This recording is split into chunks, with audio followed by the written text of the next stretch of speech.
Hello, I'm Terry Brosmer, President of the the Accredited Gemologists Association. Great way to start. On behalf of the AGA membership and board, I'd like to extend a warm welcome to today's AGA Gemological Career Forum. This is the third in our series of webinars designed to showcase what you can do with your gemology. If you missed the first two AGA career fairs, the recordings are available in our library, and I encourage you to check them out. In case you're unfamiliar with AGA, we are a nonprofit professional organization established in 1974. AGA membership includes people from different facets of the gem and jewelry world. We're all gemologists and gem enthusiasts, bound by our passion for gems and our desire to continue our gemological education. For nearly 5 decades, AGA has been providing gemologists with continuing education through conferences, newsletters, and most recently through webinars. Our last conference took place in February as a virtual presentation, although we didn't plan it that way. The pandemic forced us to make some last-minute changes, and we held a virtual conference. We hosted over 100 gemologists from around the world who enjoyed 6 diverse and interesting topics presented by world-renowned experts. Every February at our Tucson conference, AGA presents the Bonanno Award for Excellence in Gemology. This year, since our conference was moved to virtual, we have postponed the formal celebration and presentation of the award to one of our esteemed panelists today. Gary Roskin is the 2022 AGA Bonanno Award recipient. Congratulations again, Jerry. Thank you. Gary. Once again, we are planning an in-person conference in Las Vegas on June 9th, 2022. Fingers crossed, we'll be able to see our friends and colleagues in person after 2 years of meeting on screen only. So watch for announcements regarding the presentations that are going to be scheduled and the registration that will be coming soon by email and by social media. I'd like to thank our sponsors, without whose support we would not be able to do what we do. They are essential to our mission of providing continuing education, supporting gemological education through AGA scholarships and research grants, and providing networking opportunities for gemologists. For the 6th year in a row, Art Samuels and EstateBuyers.com is AGA's diamond sponsor. We appreciate Art and his sponsorship more than we can say. Our Emerald sponsors this year include Heritage Auctions, the American Society of Appraisers, the Canadian Gemological Association, Magilabs, the Gem Shopping Network, Stuller Settings, and the Scottish Gemological Association. Thank you to all of you. We appreciate your sponsorship. Please consider these businesses for your professional needs. Speaking of sponsors, we would love to welcome your company as an AGA sponsor. If you're interested or you can suggest someone who may be, please email me. My contact information is in the chat box. This forum was the brainchild of Dr. Cheatham Lulay, who is, as we all know, dedicated to gemological education. Cheatham is an AGA Bonanno Award recipient, an AGA conference co-chair, and an AGA board member. Dr. Lulay is unable to be with us today due to a health issue. She sends her best wishes. And so Kate Donovan, AGA Executive Director, and I will do our best to fill some very large shoes. Before we get started, I'd like to provide you with some rules for the road. If you're unfamiliar with GoToWebinar, there is a control panel probably on the right side of your screen, and you'll find several tabs there. This is where your questions will be located. The question panel, the little orange arrow at the top allows you to collapse or expand that if it's getting in your way. You are, all the attendees are muted throughout the presentation, but this forum was designed to be interactive. And we very much encourage everyone to ask questions, provide comments. So if you would like to ask a question, you are welcome to raise your hand and I will recognize you and open your mic, and you can ask your question of the panelists, or You can type your question into the questions box, and Kate and I will be mining that throughout and trying to get to all the questions. We do have a very large number of attendees today. There's 145 people registered for this presentation, so we hope to be able to get to all the questions. We'll do our best, but if we don't, we will send the transcripts to our panelists after the presentation, and we will get the answers back to you. No doubt you're all familiar with our panelists, having read and relied on their articles and publications throughout the years. Today, we're going to dig a little deeper into how they reached the pinnacles of their craft and what they learned along the way. And without further ado, I would like to turn this over to Kate, who will introduce you to the panelists. Thanks, Terry. For all of you watching, my name on my screen is Terry Brosmer too. So I'm logged in as Terry, but I'm actually Kate. So I am thrilled to have the opportunity to introduce all of these gentlemen and certainly moderate this forum. I feel like each of them, none of them need an introduction to anyone who knows anything about gemology. They both have, all three of them have amazing careers to share, and it's not about listening to me today, it's about them. I think all of you watching today and participating will realize the depth of relationships between all three of these guys, and they've all worked together and, you know, worked in the same field together, and I think you'll see them playing off each other. We had a lot of fun in practice. So I'm going to do a quick. I hope everyone read their bios on our website. I'm going to do a quick review, intro, and then give each of them a bit of time to have the platform for themselves and questions. So first, we're going to do this alphabetically by surname. I'm welcoming Brendan Lors. Brendan is the editor-in-chief of the Journal of Gemology, which is published by GIA, or the British Gemological Association. He also was the editor at GIA's Gems in Gemology from '97 to 2012.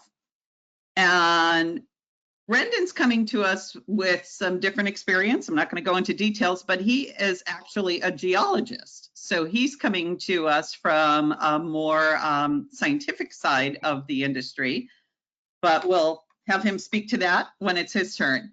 And then our second panelist is Gary Roskin. Congratulations again, Gary, for winning the award in 22, Bonanno Award. Gary is the CEO of ICA, which for those of you who don't know is the International Colored Stone Association. So Gary has a very long history and different publications. He wrote one of the most collected books on diamond inclusions. So for all of you, we'll be posting the link where you can find that book.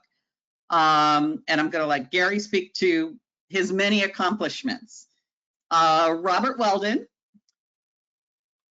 Robert wears a lot of hats. Robert is a very well-known photographer, an amazing writer. He is currently the director of the Richard T. Liddicoat Library and Information Center at GIA. Robert's done a lot. He's going to speak to that. So for all of these gentlemen, we're so lucky to have them, and thank you all.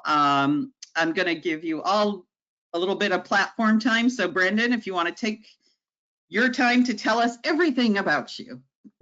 Okay, thank you, Kate. Thanks so much for having me too. It's really nice to be here.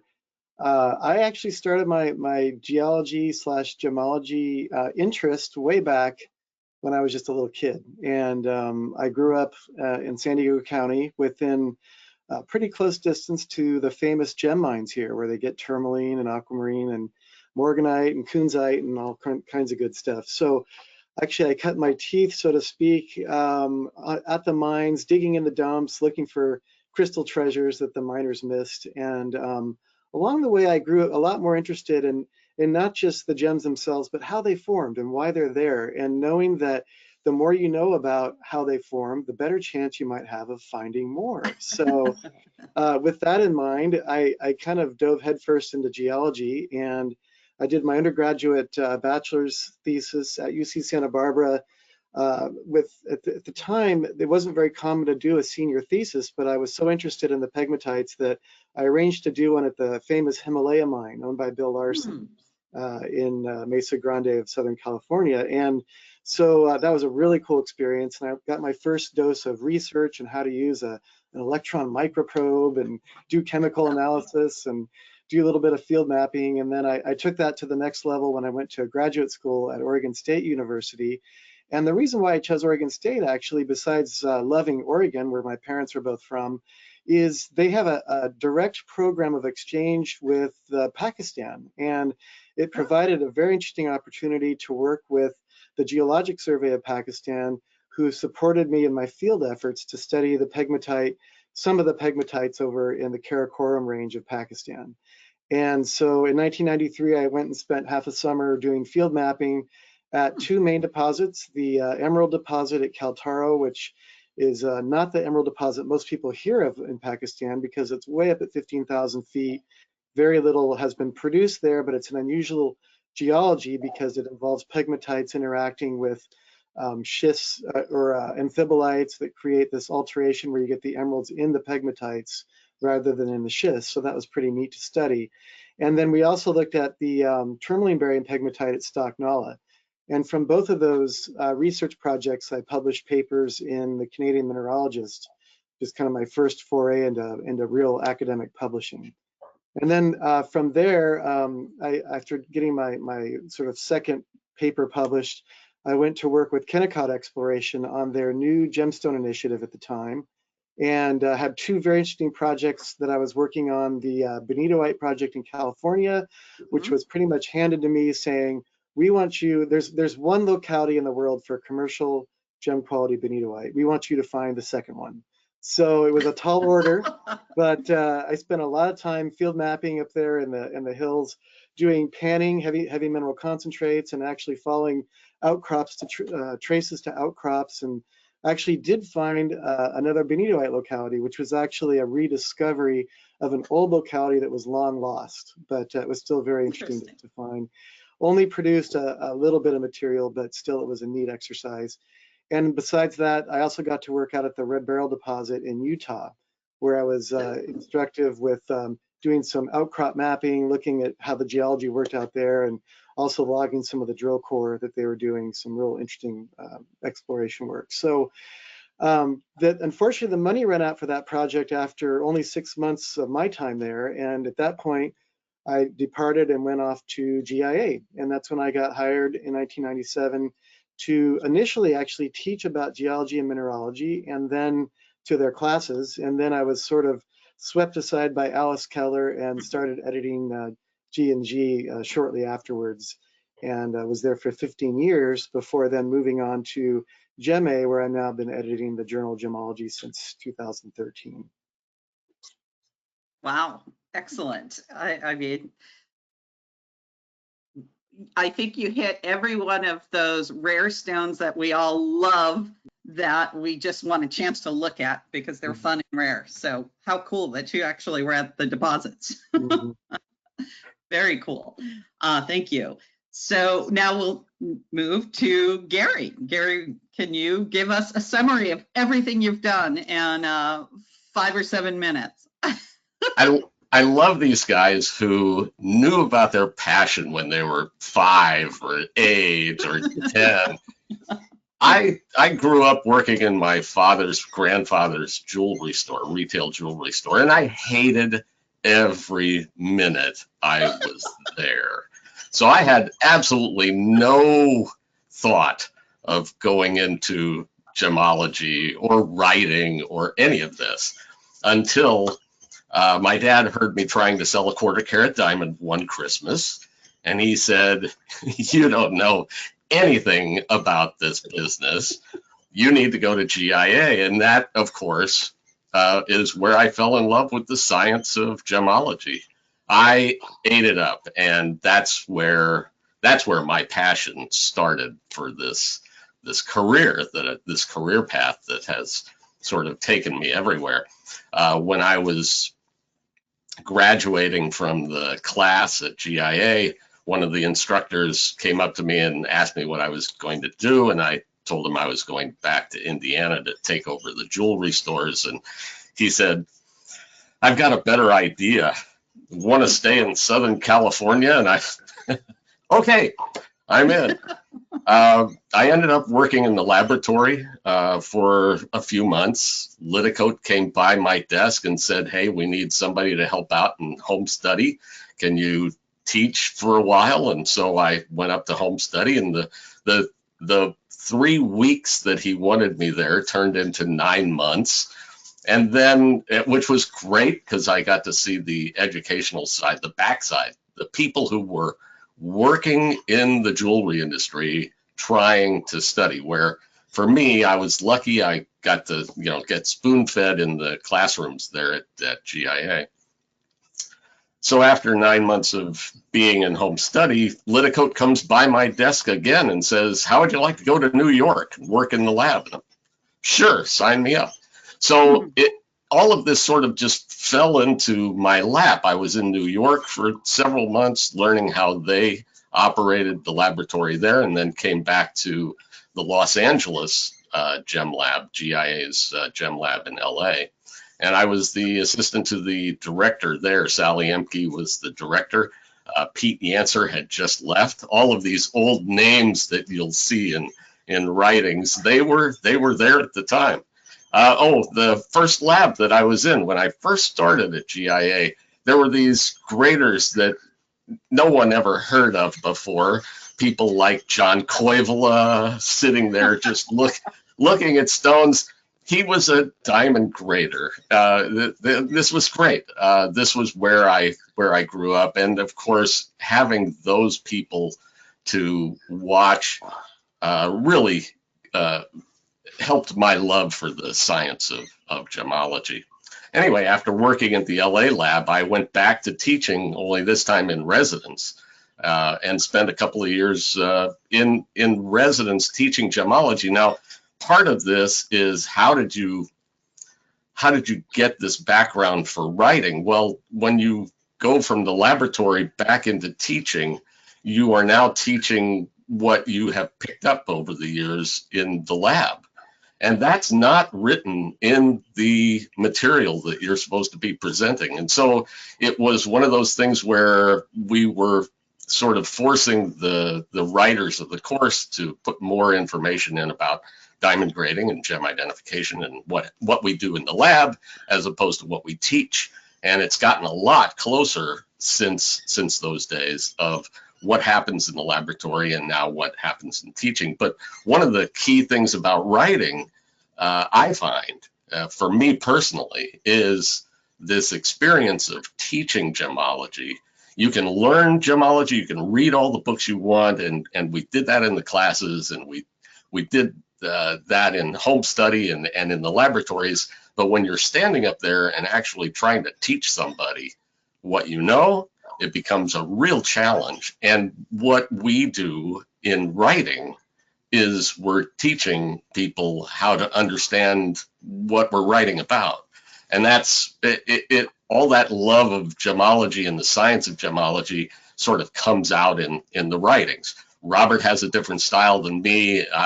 Brendan has a different style than me, but we're all doing what we love, and that comes across to try to teach people what we are putting down on paper. It's really kind of a cool thing.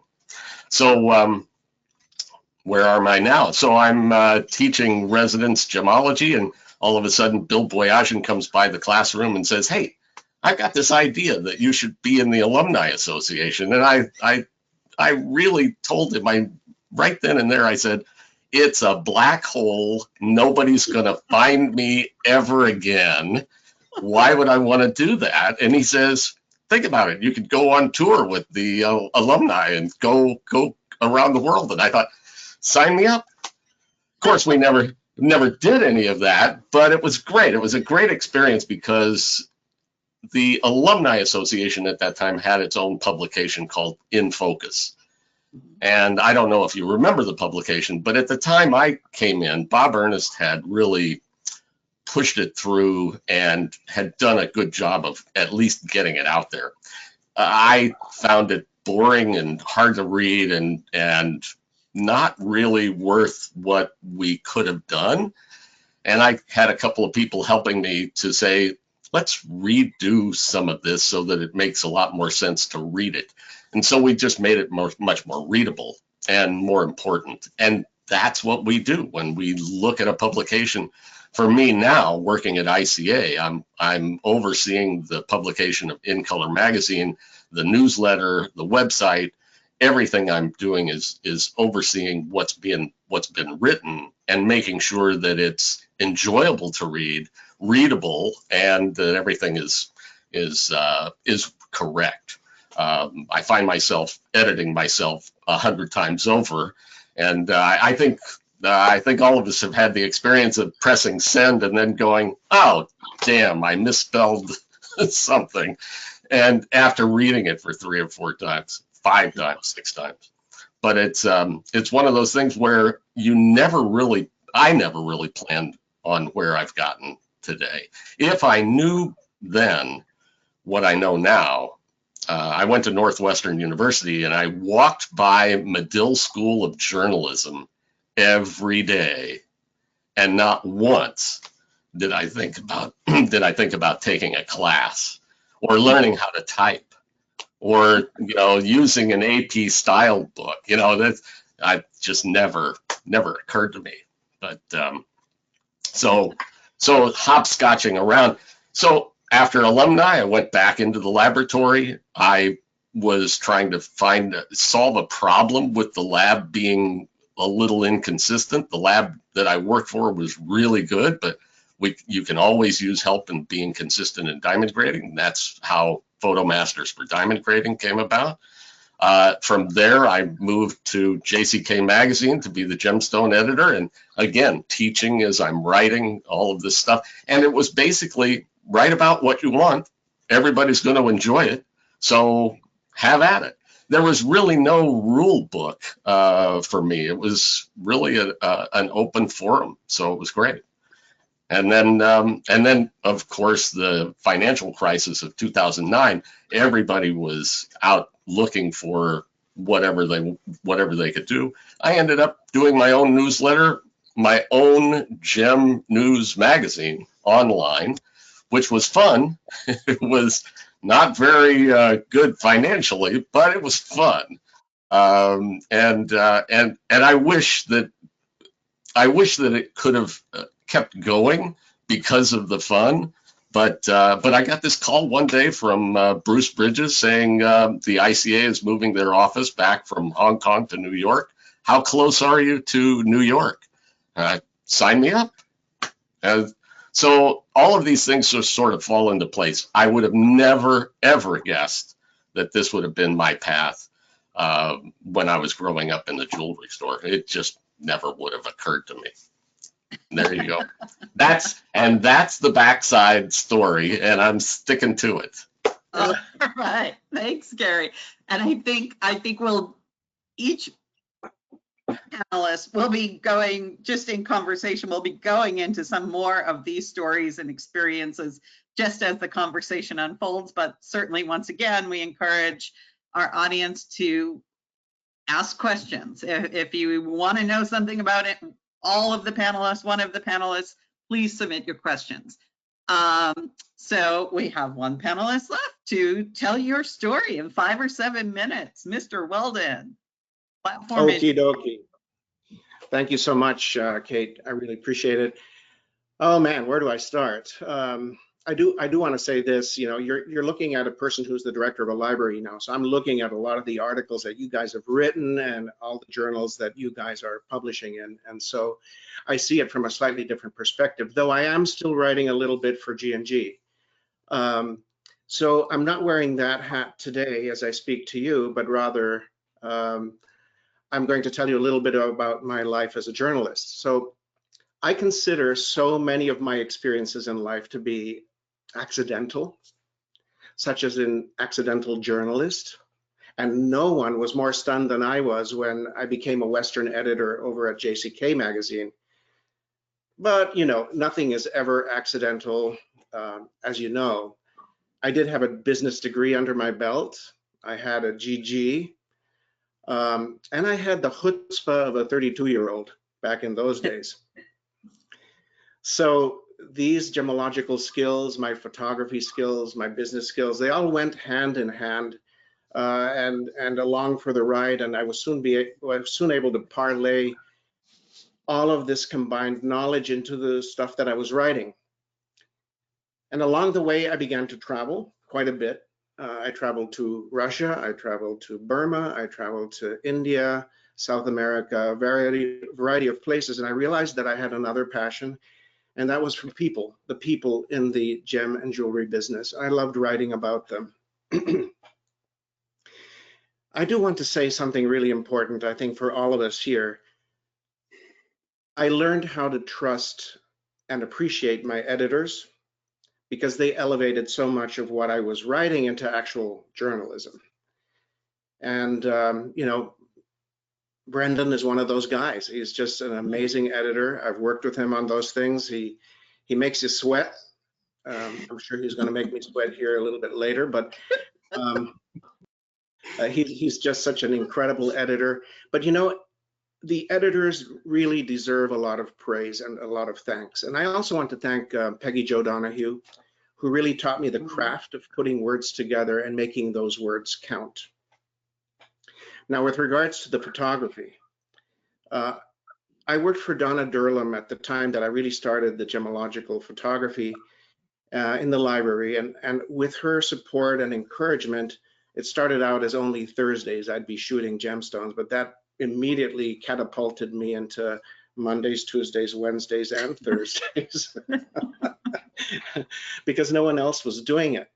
But I was following in the footsteps of the greats like Tino Hamid, who had worked at GIA just before me.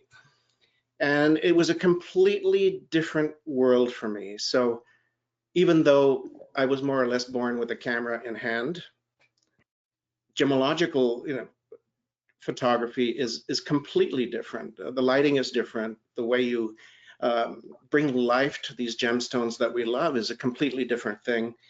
And so I really had to learn it from the beginning.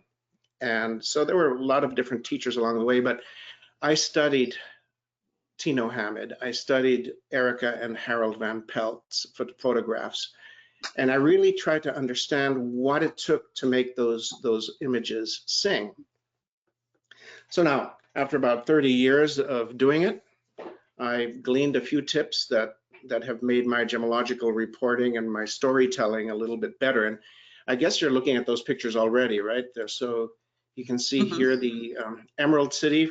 These are emeralds from Chivor that look like beautiful towers from Dubai. Just an incredible architectural cluster of crystals, beautiful. And then on the right, these sapphires from Rakwana.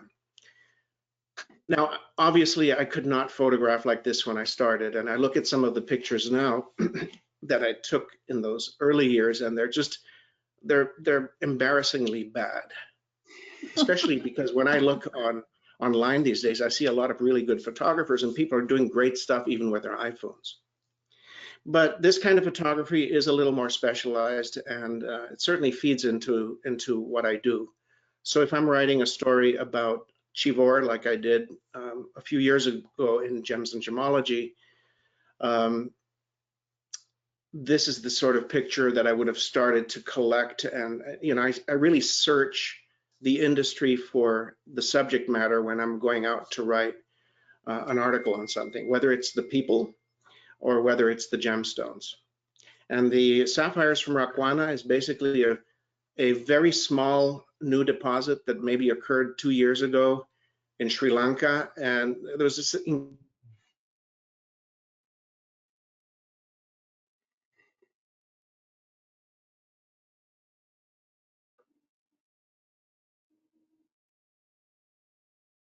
Excuse me, Robert, we lost you.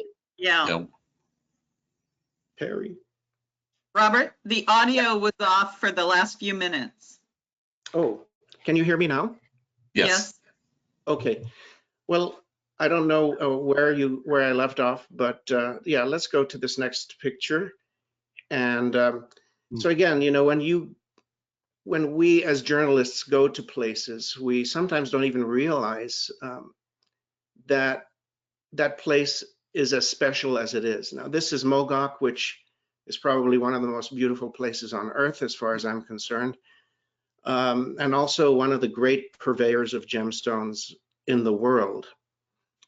And little did I know when I took this picture just 2 years ago that Burma, or Myanmar as it is known, would be closed now, and its people subjected to such difficulties at this time. Who knows when we'll ever go back? So now as I look at this picture, I realize, you know, what a fortunate person I was to be able to take a picture like that. Mm-hmm. Let's go to the next one. And people. So this is with regards to a book that was produced in the library that I had a good deal of part in, that we then took to Africa to help teach miners how to value the material that they're mining. And I love this picture because it just shows what books can do. There's an enraptured sort of focus in the subject, this incredible Maasai man in the Longido area of Tanzania, who's just studying the book and enjoying it. And for me, that's what books do as well. So let's go on to one more picture. And this is not my picture, but I wanted to show it anyway, because when we photograph gemstones as gemologists, I think it's important that we understand what makes that gemstone work. And so often I'll see pictures of gems that really were not taken by a gemologist because they don't understand, you know, how difficult it is to photograph something to show those gemological features, such as this striated rose quartz that's over 300 carats.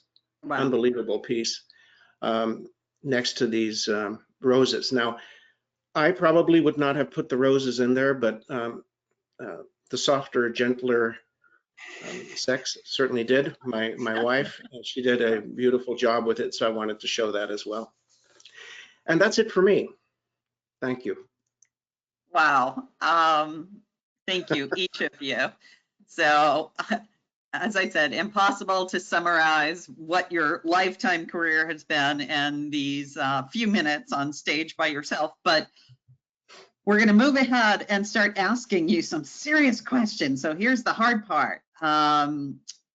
More or less, you know, we have a series of questions to prompt, and I may direct some of them at you individually, but we encourage all of you to chime in, as well as the audience. And because Robert's hot on stage, let's start with him.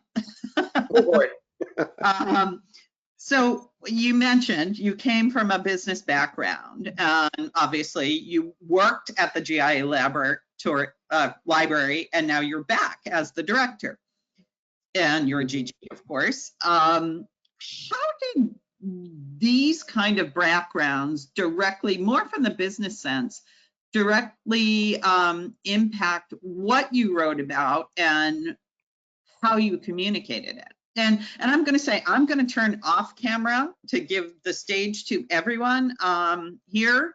So I'm going to go off, but my microphone's still going to be on.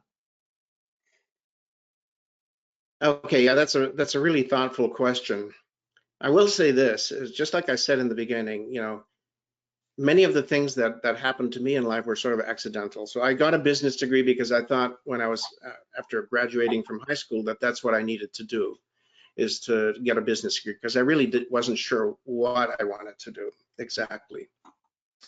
And I still wasn't sure once I graduated if that's what I wanted to do in life forever and ever. And, you know, what do you get out of a business degree other than, you know, an understanding of supply and demand and how those things work and so forth. But I did know that I had an interest in gemstones, and I worked over at Zale Corporation for 2 or 3 years before I realized, kind of like Gary Roskin, that I knew nothing about gemstones. And so then I went back to GIA to get my GG there.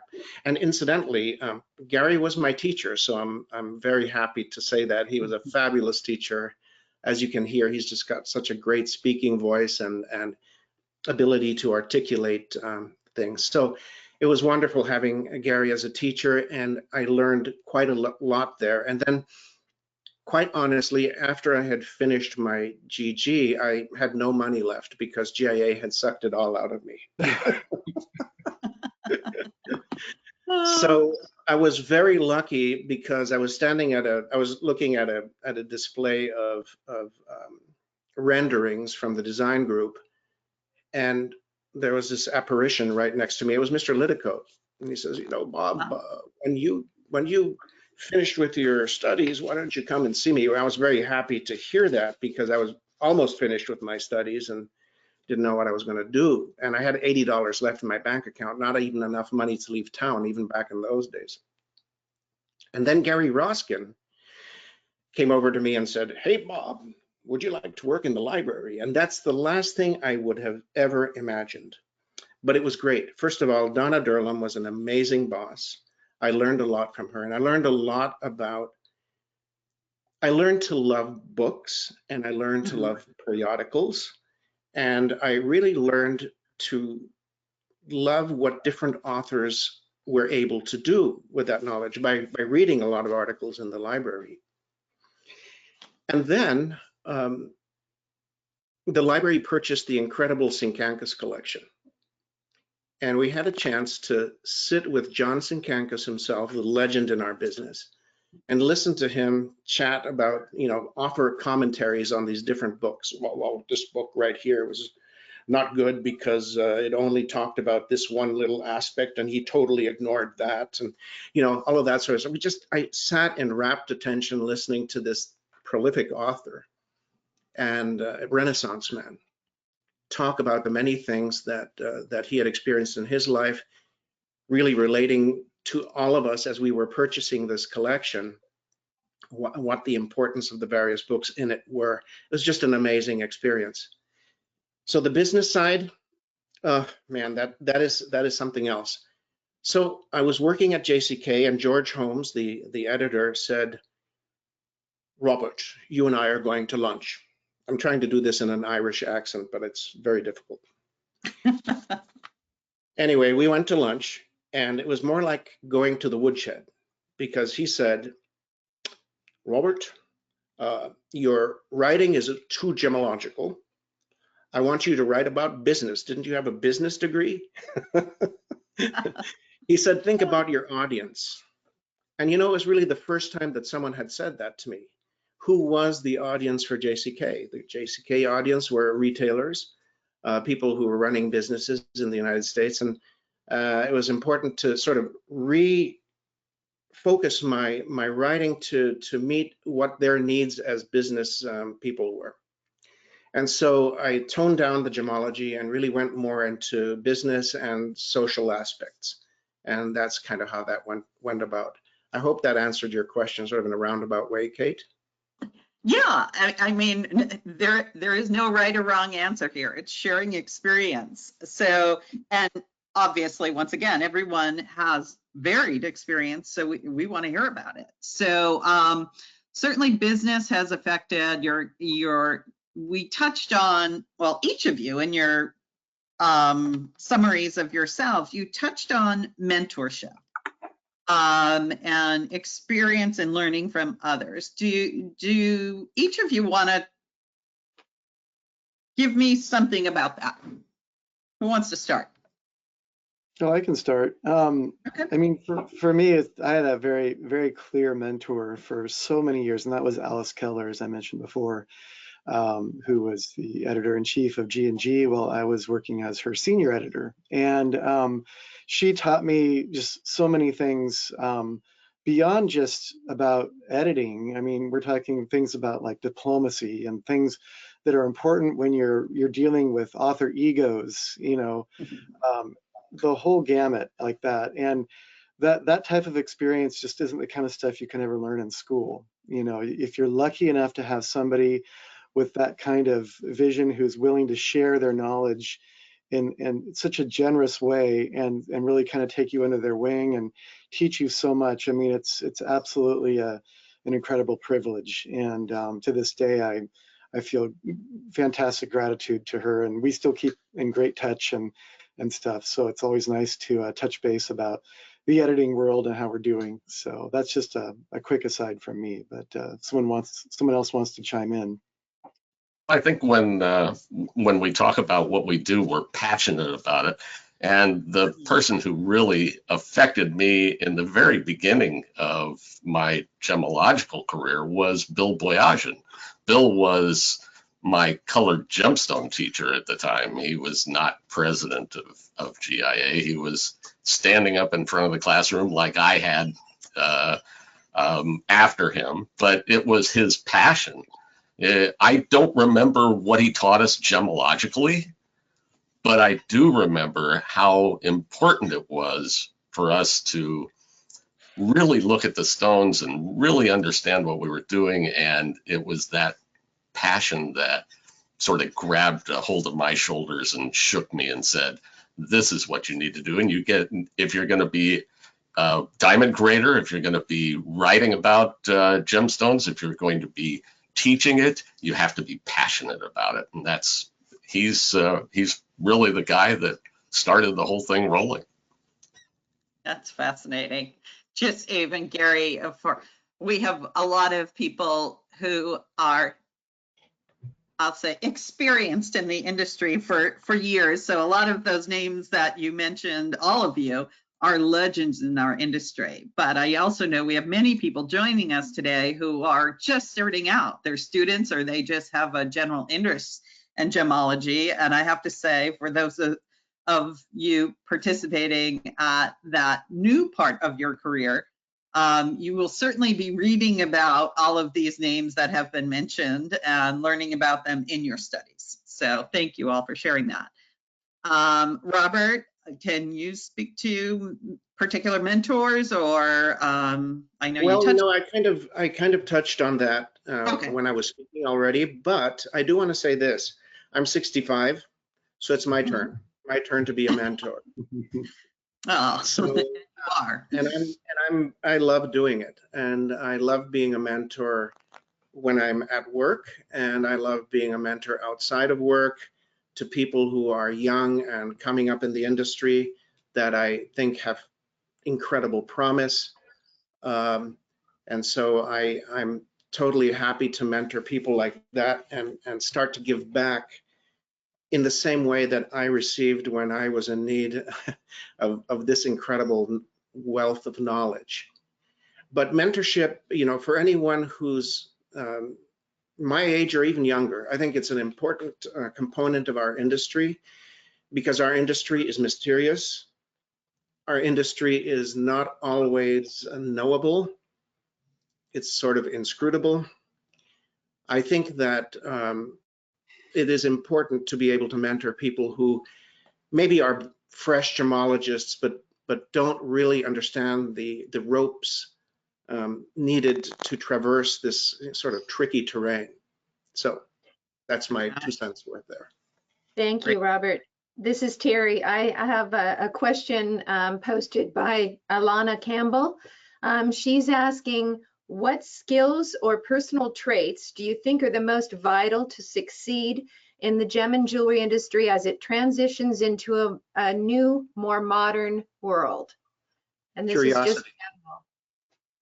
Curiosity is the #1 trait that I think people need to have.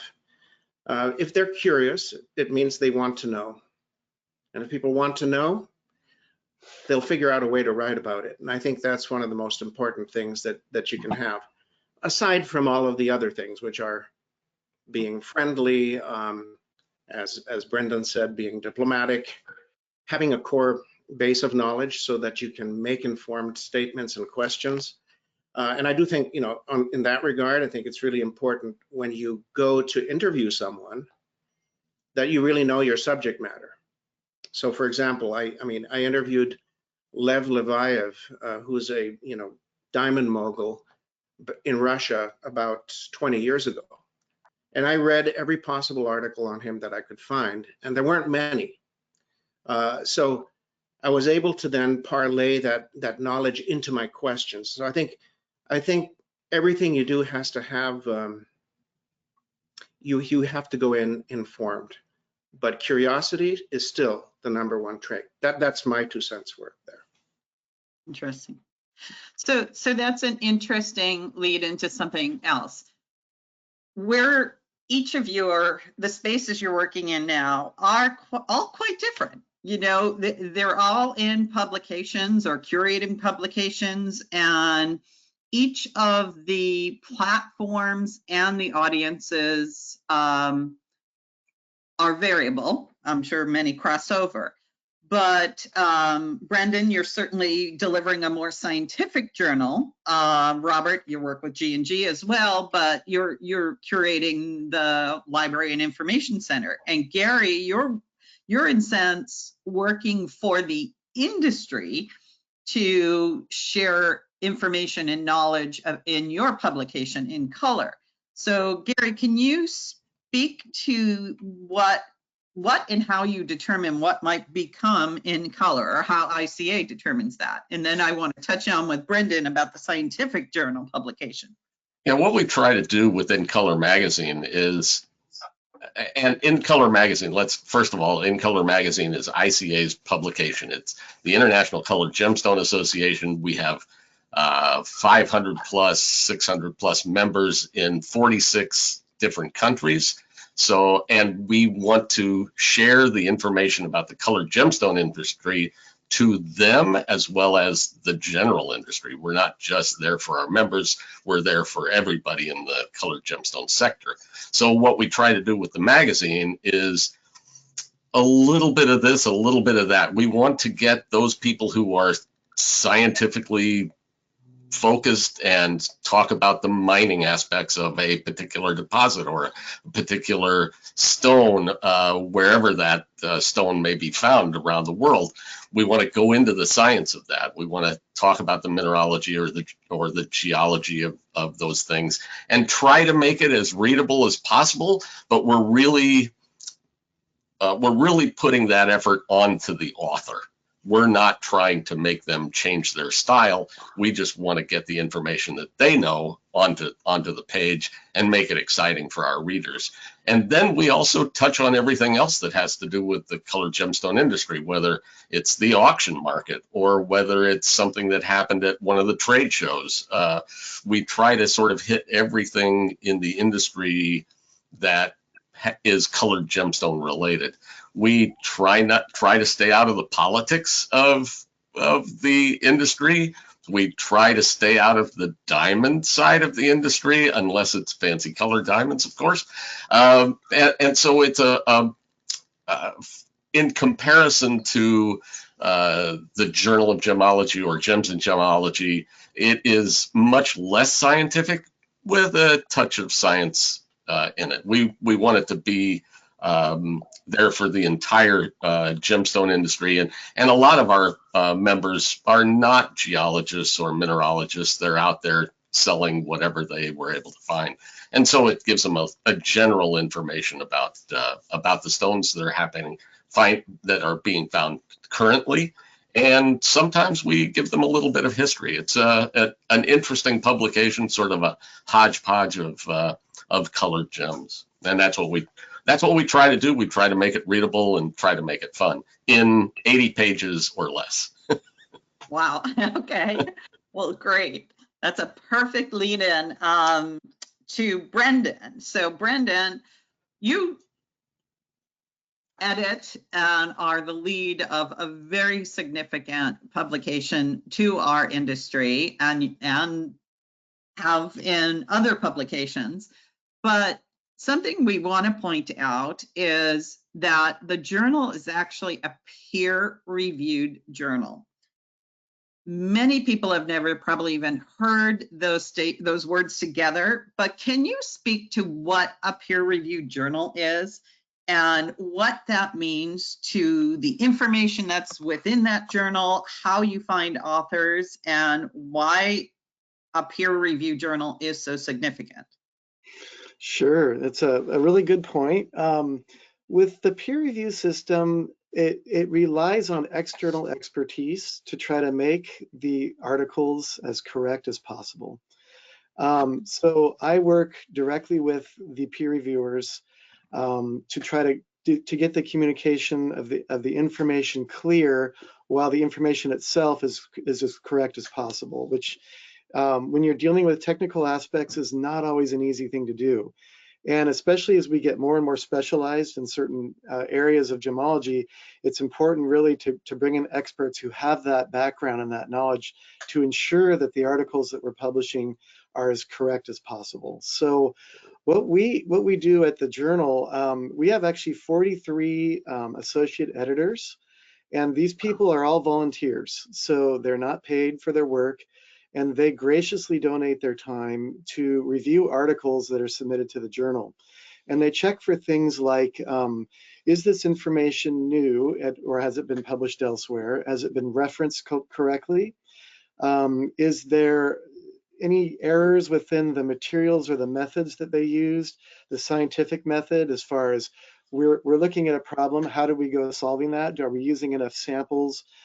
Did we analyze the samples in a way that's compelling and complete, so that the data that we collected then makes sense to apply towards the problem that we're trying to solve?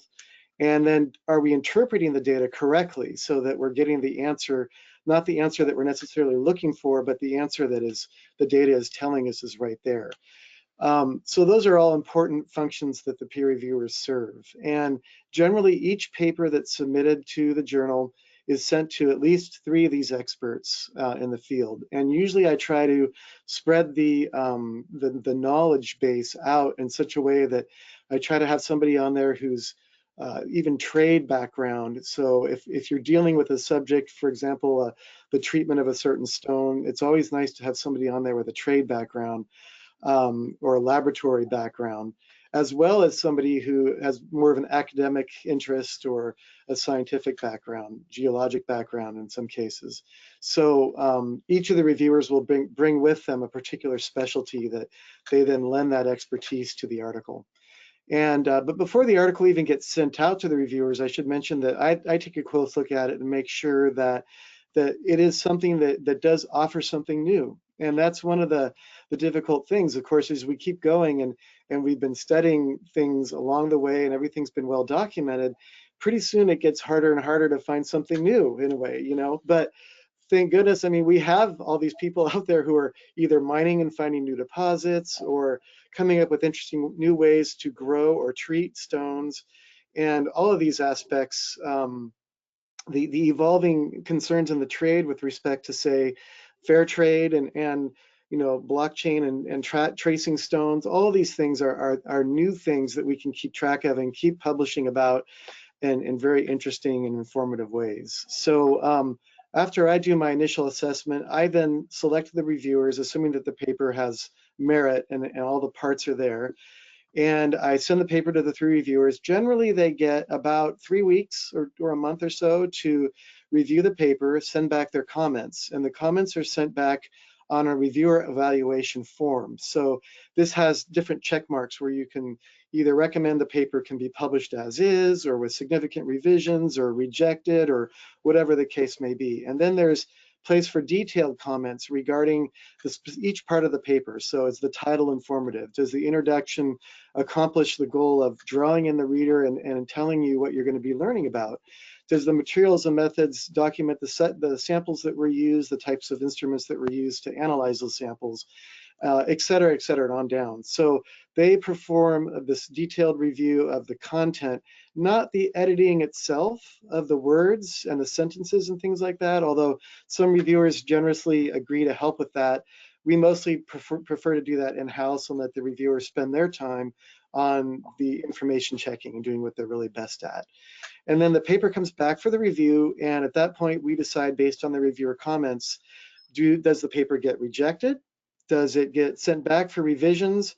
or do we just proceed with editing it for the next issue, which was always the nicest thing.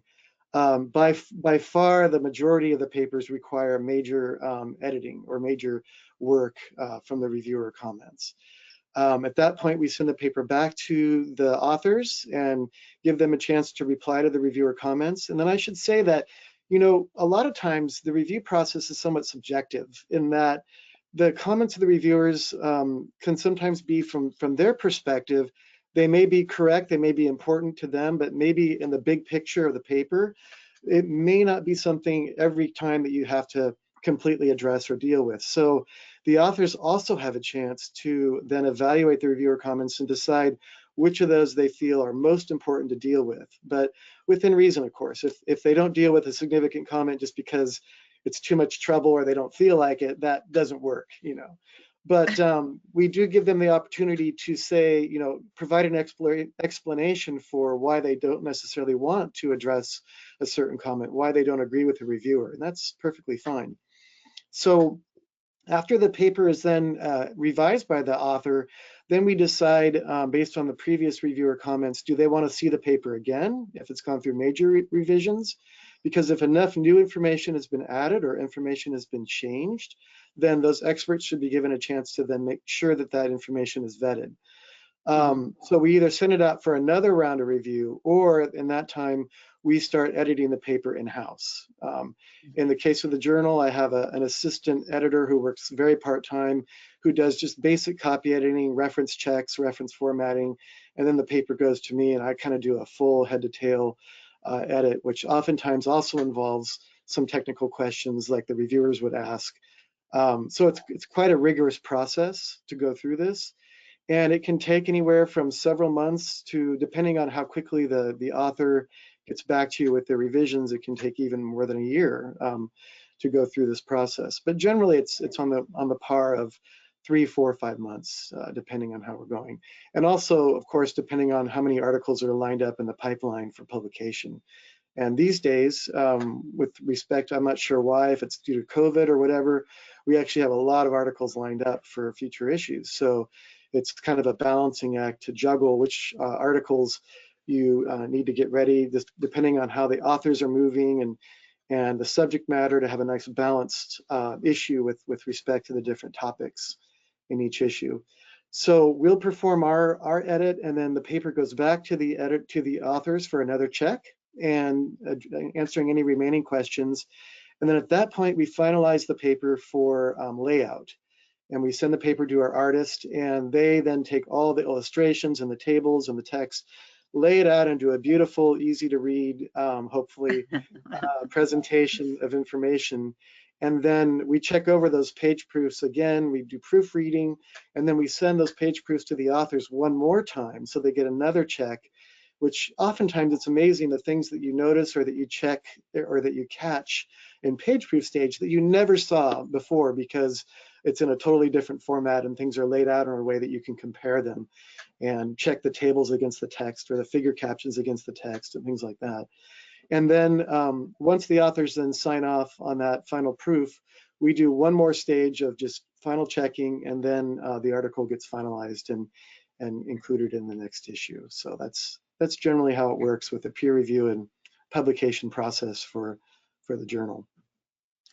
Wow, I think everyone should really appreciate when you see these scientific journals, all well, any publication, all that goes into it.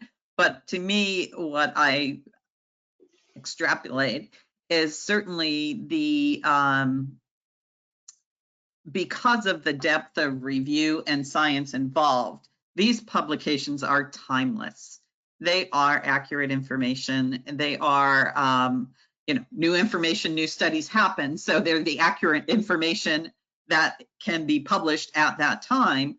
New treatments, new finds, we don't know about those things till the future, but it just shows the importance of a peer-reviewed journal. And by the way, peer-reviewed journals are in all aspects of science. So gemology is a small part of that.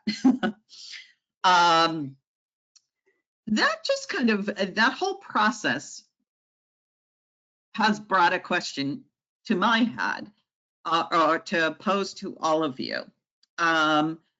With, we all know the change in technology and the ways of communication these days, can each of you speak? Everyone shares information, you know, it's a click away for all of us. So can you speak to how the daily flood of communication has affected your publication or has increased the demands for your need to get information out there? For us, we're constantly barraged by email, WhatsApp, WeChat, texts, phone calls with an update or with a question. Have you heard about this? Do you know about that? Have you seen this? Did you know that this happened? And we're constantly trying to follow up so that we can get it into a newsletter or onto the website or into the next issue of In Color magazine. So there's all this need for this new information, and you get these little bits and pieces, and you have to try to figure out which bits and which pieces are more important to follow up on, because you have this mile-long list of things to do anyway. So it's a real challenge, and everybody wants it now. You get somebody who has a new find in Madagascar, and the stones are going through Sri Lanka, and the Sri Lankans want to know where to get it. And so you get the calls from the Sri Lankans, and then you're trying to find where this information came from, and you're finding out that, oh, that was a deposit that happened 3 months ago, and you're way too late. These are the kinds of things that happen in our office, and it's a challenge to find somebody who is knowledgeable about the subject, who has been there, or who knows somebody that's been there and who can write about it. And when I first came to JCK magazine, they wanted to know if I took pictures like Robert Weldon. and of course, nobody takes great pictures like that. I certainly don't. And I managed to hack out a few pictures with a digital camera or the phone, but it's nothing like what Robert can produce. And when you're in charge of a magazine or a newsletter or a website, you're looking for those fabulous images. So you're not just looking for somebody who's been to Madagascar, to the new sapphire deposit or whatever it might be, but you're looking for somebody to provide you pictures of what's there. That's where you go to Robert and you say, hey, has anybody from this deposit sent you any stones to photograph? And so these are the types of things that we look for on a weekly basis to try to update the website, update the monthly newsletter, or update the quarterly magazine. Okay. So, Yeah, Kate, I'll jump go in ahead. on that one, Kate, Yeah. if I may. Yeah. Sure. I think it's important that we make a distinction between a peer-reviewed publication and a trade publication.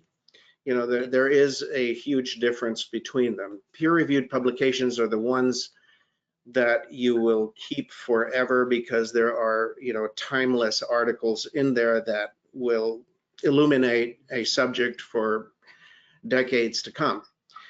That's not to say that you don't keep JCK or Professional Jeweler or some of the other trade publications. We keep them all in the library. And people do refer to those as well. And it also does not mean that what is in there is incorrect. You know, I think it's not reviewed to the same extent that things are reviewed in scholarly publication. However, I mean, we do go through a fairly rigorous process too to get things right. And so, you know, I think I just wanted to make that distinction. The only difference is this. You know, when I was working at JCK, we had about a 3-month lag. So when we wrote something, 3 months from then, it would be published. The reason trade publications no longer exist or are on their way out or having a difficult time right now is because that information is already out there the day that it happens, you know. Mm-hmm. And so when you ask the question about where do you go to get information? Yeah, social media is a great way to go and get information. I follow a lot of the people who are out there in different areas, cutters, collectors, people who are in different countries who are manufacturing different materials. I do follow them because I find that, I mean, you have to go in with knowledge. You know, you have to know what's, for lack of a better term, BS from reality. And then once you have that information sort of marshaled, you can contact that person. I've done that several times because there have been some amazing things that I've seen on Facebook. And so I think it's an important source of information these days that that I wouldn't do without anymore. And that information is out there the day that it happens. People out there taking selfies and taking pictures of stuff, and it's going online immediately. So ignoring it is at your own peril. But at the other hand, by the other hand, you can also get sucked into a vortex of looking at Facebook all day. So don't do that. I think we've all been there. So We have a question for the panel from Hope Underwood. She says, you are all incredibly talented and leaders in the field. And there's a lot of talk about your successes, but what were your greatest failings and what did you learn from it? Oh, so many. Where do we start? What was your Well, best you know, learning experience? I think, you know, honestly, when I said that I was an accidental journalist, it was all just a series. Everything in life is a sort of a series of pratfalls, or you get fired from something, or something didn't work out, and you learn from those experiences. And then you add all of those experiences together, and next thing you know, you're an expert on something. And so there are plenty of those. I mean, there's so many that I couldn't even begin to number them. I mean, I know of one embarrassing situation that I can tell you about. I was invited to the opening of a Smithsonian gem hall in Washington, D.C., and I pulled out a tuxedo that was 10 or 15 years old, and I had grown way beyond the confines of that tuxedo. And so I was late to that event. I was also wearing very tightly fitting shoes, and I had to run from the train station to the event. In the ensuing progress from the train station, my pants burst like a rose in places that I'd rather not mention. And my shoes put some boils into my feet that to this day, I have painful memories of those. I made it to that event, but I had to stand in a rigid stance throughout and try not to move for fear of flashing someone. So there are plenty of mistakes, plenty of funny ones, and there's one of them from me. I dropped my passport down in Dubai. I lost my passport. So, you know, there are things that happen all along the way. How about you, Gary? Oh, there was one JCK article that burns a hole in my memory where I rushed through the article because we were behind on deadline, and I didn't check myself, and I said something that was just completely wrong. And at the time, there was a former gemstone editor named Dr. Fred Poe. And Dr. Poe would write to Robert when he was gemstone editor, and he would write to me on occasion. And most of the time it was, oh my God, what did you write this time? And he very rarely gave you a compliment. This time was, I wish I would have kept the letter, but he hit every nail on the head, and that burnt a hole in my memory so that it never happened again. I do have a letter from Fred who said, finally, you got something right. So these are the kinds of things. You cannot be perfect. You try to be perfect, You try to edit yourself, and like Brendan says, you can reread and reread and reread an article for editing purposes, and then when it goes into a new format, when you give it to the layout artist and they bring it to you as a magazine, and you read through it and you go, oh my gosh, how did I miss that? The worst thing, of course, is to hit send, and then when it's up online, you go, oh my gosh, I missed that. so it's those things that happen to you. It's all experience. You try to be as good as you can possibly be, and you take the mistakes and learn from them. Yeah, absolutely. I don't have any embarrassing wardrobe malfunction stories like Robert, but it seems like when you deal with scientific publishing, there's just so many details, that's the details that kill you, as they say. And there's always some little thing that you see that probably no one else notices. This is one thing that my wife likes to tell me, because I'll come home and I'll say, oh gosh, I just found this typo, or I missed this. And she's like, you really think anyone's going to notice? And well, okay, maybe not. Does anyone really read every word of these things anyway? But yeah, I mean, it's like basic things. Sometimes it's the most like simple fundamental things that sometimes you miss, when you're looking at all the details. And one thing that I've been harped on for years by George Rossman at Caltech, who's one of the world's best mineralogists and spectroscopists and things, is just some basic ways of presenting spectra in the journal. And they're more than just those little swiggly lines. They actually have a lot of meaning if you present them in the right context with the right information that the scientists who read them need to know, about. And so there's been for many years, I'll publish an issue and then I'll just kind of wait, and okay, here comes the email from George, in figure 13, you forgot once again to have the authors indicate the sample thickness for the beam, and this kind of thing. And every time I have to write back and say, sorry, but it's something I'm still working on. But if that's the worst thing that happens, that's not too bad. There is something that we have in scientific publishing, and it's called the dreaded letter to the editor. Okay, so this is when if there's something that another person sees that they really think is wrong, they will write you a letter about that particular thing, not just about anything that's on their mind, but it has to be about an article in your journal.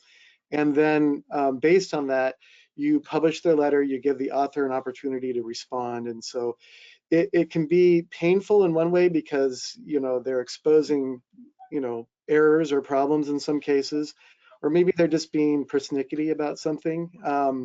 But it can also be an interesting learning experience, because then you see about how responses are crafted in such a way that you're not necessarily expressing too much anger or frustration towards the person who wrote these words, but you're trying to turn it into a constructive learning experience. So this is something that happens occasionally. Maybe it's not that often. I would say maybe once every couple of years or something like that. But it's always an interesting exercise to look at these exchanges, and whether if it's in G&G or the journal or wherever it may be.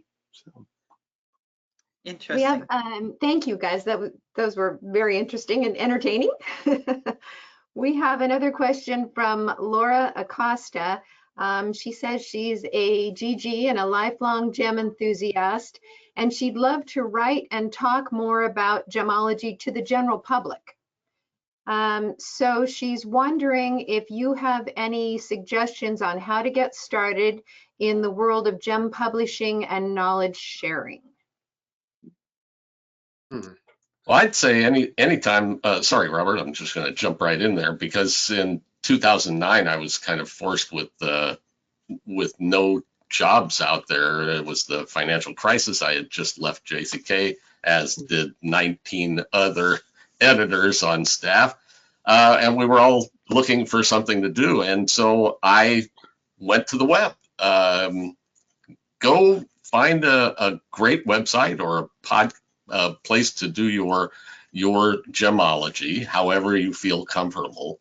Make sure that you know your subject. Make sure that it is a pleasure to read. Get people to help you look at it before it goes out into the public eye so that what you send out is correct. And that builds up your views to whatever you're publishing, and enjoy it. There are a lot of examples of how to do these things online that you can go to. Get yourself a web address, go to GoDaddy and get yourself a URL and have at it, go for it. There are so many different ways, but that's just one possibility for you. Just go out there and get it done. Robert? Thank you, Gary. You know, I think knowing the audience that you're hoping to write for is critical. And I think it's important to start small. Don't be too ambitious with what you're going to do. And these days, you've got to write short. I hate to say it, but short is what works with certainly online and with social media. And if you write short, which, by the way, I'm not always prone to do myself, I have to truly try to shorten my prose a lot.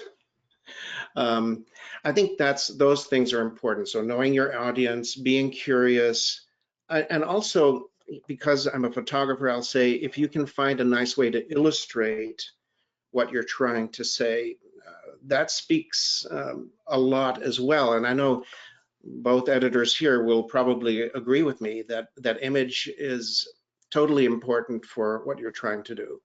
So all of those things. Absolutely. Yeah. Both of you guys had good comments on that. I think another thing that might be interesting is just to get some experience with actually publishing in a journal. And there are sort of entry-level opportunities, if you will, to publish in non-technical journals. For example, GMA has their own trade publication called Gems and Jewelry, and they take articles from a variety of topics. It doesn't have to be even directly gemology related. It can be more fair trade or things that surround our industry, different issues. So if there's something that you're passionate about looking at, research it well, pitch the idea to an editor and see what they say. I mean, if you're more interested in, say, hobbyist activities, maybe, gem collecting or gem polishing, things like this, there's a journal called Rock and Gem, which has a huge circulation. It goes to a lot of people around the world, and I would think they would be interested in taking a well-researched article on a particular topic or gem or a place to go, digging things. So it just depends on the topic that you want to write about, and then finding the best, most appropriate vehicle for that, and then get it out there. Let them leverage the power of those journals, say, to use their social media platforms and their existing subscriber base to get your word out there and to get your exposure to that huge audience. And read a lot. I think the more you read in journals and the more you read in books, the more you're prone to begin to understand the mechanisms that make certain things work. And so I think that's important too. Yeah, I think Brendan also touched on something that we would all give as advice, and that is to do your research. Make sure that you have all the connections that you need. The saying that it's not what you know, it's who you know is quite up there. You should find all of these people that have the knowledge in whatever you are wanting to write about. Find them, touch base with them, ask them questions, have them look at your work if they're willing to look at it. And there's no vehicle that is better than another. I mean, I said get yourself a website. Brendan says look at the other magazines to see if you could publish something like that. My daughter sends me stuff on TikTok with some retail jeweler who has his 10-second little gemology touch base, and it's very good. So it doesn't, that part of it is totally up to you, whatever you feel comfortable with, but definitely do your research and get the right material out there that you want. And Lori Acosta, I know you. You're welcome to send a paragraph to me anytime. I'd be happy to review it and give you some advice on which way to take it. And I want to say also thank you.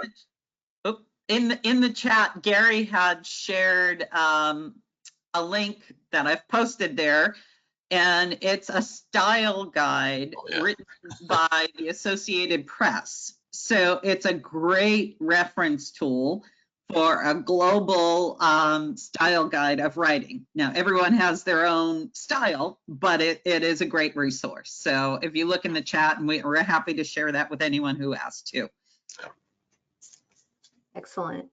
Your last answer, Robert, leads right into another question, which comes from D. Gallo. In each of your cases, mentors have opened doors for you by seeking you out. How do you feel about people individually approaching you seeking mentorship? Come on, ask us the question. And, you know, I think all of us are very giving in that regard. I mean, there is a limit to what we can do, of course, but I really am happy to at least put my 2 cents in when I'm being asked. But I will say this too. I think it's important to refine your question. So sometimes people will say, I've got a photography question for you. You know, how do you do gem photography? Well, that's just too open-ended. If you come to me and say, here's what I'm doing and I've encountered this specific problem, could you help me with that? Then it's a little more pinpointed and I can really guide you at that point. But I can't really, I think open-ended is a little too difficult. It's probably better to have a specific question when you come to us. My email address is in there as well, and if you want to text me something to my cell phone, that's perfectly fine too. Go for it. Yeah, and likewise for me. I mean, I'm happy to give advice on, a variety of things, especially with regards to, I get questions on, well, I'm doing an article on this. Where would be the best place to put that? And I'm, have a lot of experience with the different venues for that. So I'd be happy to help if I can. Mm-hmm. Great. Thank you. Thank you, all of you. So we're getting close to the end of our allotted time. If each of you could kind of give us a little bit of a wrap up and some closing advice, then we'll finish this off. Do you want to start, Brendan? Sure. I was just going to say it might be nice just to think a little bit about the history of some of these publications. And in this case, for the journal, we go back to 1947, and the journal originally kind of had a previous, like a precursor, if you will. It was called the Gemologist. And it started being published in 1931 by NAG, which is the National Association of Goldsmiths, NAG Press in London. And from 1931 then to 1947, they were kind of the only ones in that part of the world. And then the journal came online in 1947, but the Gemologists kept going actually until 1962. And most people probably don't even know about that journal, but I think, Robert, you probably have a full set of the Gemologists journals in the library there. It's actually a wonderful resource. There's classic articles by Dr. Gugelin and Mr. Liddicoat and all these people who are visionaries in the industry on different topics, as are in the earlier issues of the journal and in GIG. And GIG has been around since 1934, if I recall correctly. Is that right, Robert? Yes, 1934. Yeah. So all of these, and JCK has been around even longer, I believe. Yeah, the 1800s, right? Ooh, wow. Yeah, 1800s. In fact, Mark Twain actually had a problem with his watch and sent a letter to the editor way back when. So it's been around for a really long time. Amazing. Yeah. So anyway, all of these journals have kind of evolved over time in various different ways. And in the journal's case, I mean, we started, again, similar to G&G, we had a sort of a small publication format, and then we grew bigger and into what's called the A4 size, which is close to letter size like we have normal today. We started that in 1985. And then in 2018, the journal went through a major redesign. And that was after Mary Berlin departed. She was actually involved with the editing for 50 years, more than 50 years. So it's nice to look at some of the continuity that we see. I know Alice Keller was editing G&G for, I think it's close to 30 years, something. So, I mean, it's really quite a legacy that these people are leaving. And then most recently, I think one of the biggest developments for the journal was in 2019, we officially joined what's called the SCIE database, which is Science Citation Index Expanded, and it's kind of the academic publishing big leagues, if you will. It's G&G is also in the same database, which I helped get them into back when I was editing there. So it's kind of where a journal is recognized as being a so-called A journal, a journal that has high standards for what it accepts, what it publishes, and the process that it goes through to receive them, as well as an international board with representation from many different areas and countries. So those are all just interesting developments to think about when you look at it, when you pick up a journal, just to know that there's a lot of history and a lot of weight behind it that is being brought forward with each issue that arrives in your mailbox.